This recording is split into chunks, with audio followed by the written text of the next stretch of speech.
Your Highness, Head of State of Samoa, Honorable Prime Minister, members of the Parliament and Cabinet Ministers, Excellencies, members of the Diplomatic Corps, dear colleagues, ladies and gentlemen. On behalf of the United Nations Secretary General and the United Nations team in Samoa, I thank you all for gathering here tonight to mark with us the International Day of Peace and the 75th anniversary of the United Nations. It is peace that the United Nations has come into being for 75 years ago. And peace will always be the very dream of us all under the flags of our nations and the blue flag of the organization whose journey we commemorate tonight. In the words of Martin Luther King, true peace is not merely the absence of war, it is the presence of justice. Peace as justice, equality, and dignity in full exercise of rights and freedoms is what we have come together for 75 years now, in the spirit and word of the United Nations Charter and the International Bill of Human Rights. For 75 years, freeing all people from insecurity and need has been our common vision of peace. Recognizing humans as equals before the law, regardless of race, gender, geography, and beliefs, is the foundation of democracy without which peace and human security remain empty words. Yet we are far from declaring success, and failure remains our reality every time a life is lost to conflict, poverty, or disease. From the day the weapons of the World War II were silenced, millions of people continue to die in conflict. Over 10% of the population of the planet live in extreme poverty, and close to 1 million people have died of COVID-19 in 2020 alone. Over 70 million people are on the move, either displaced or refugees, fleeing to safety and freedom. It is therefore not a time for a celebration, but rather a sobering reminder that the challenges before us are mounting, and there will be no true peace for humanity until we all live in dignity, away from fear, hunger, homelessness, and suffering. We led a global campaign this year titled "The World We Want and the United Nations We Need" to mark 3/4 of a century of existence and talk to people of all race, age, and geography about the challenges we face and the solutions we seek. Despite differences in culture, age, and geography, level of education, social, or financial status, people who joined the campaign are in consensus with regards to what matters to them now and in the future.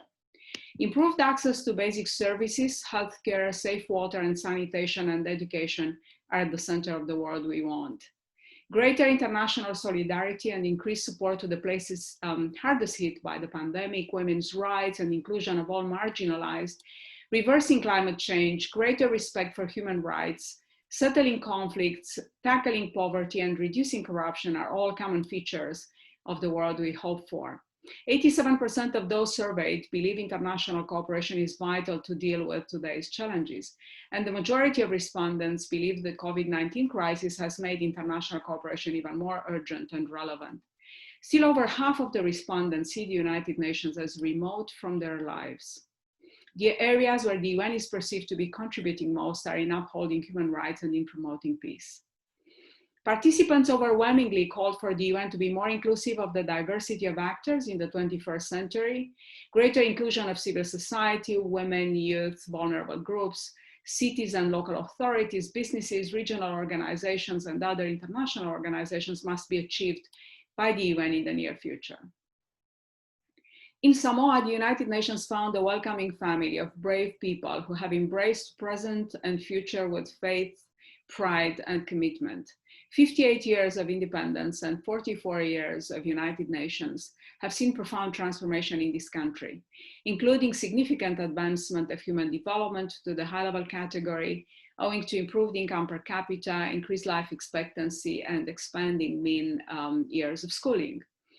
While fragility and vulnerability to climate change are our main concerns for the Pacific nations, Samoa's commitment to a green future and its dedication to social values, including solidarity, inclusion, and equity, encourage us to continue working side by side with the government, the civil society, and the people to mitigate risks and strengthen resilience.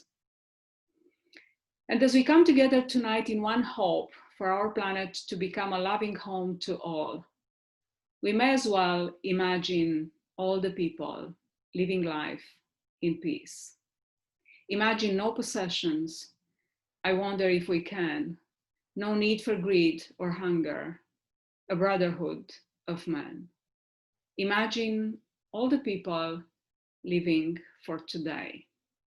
Imagine all the people sharing all the world. Soifua.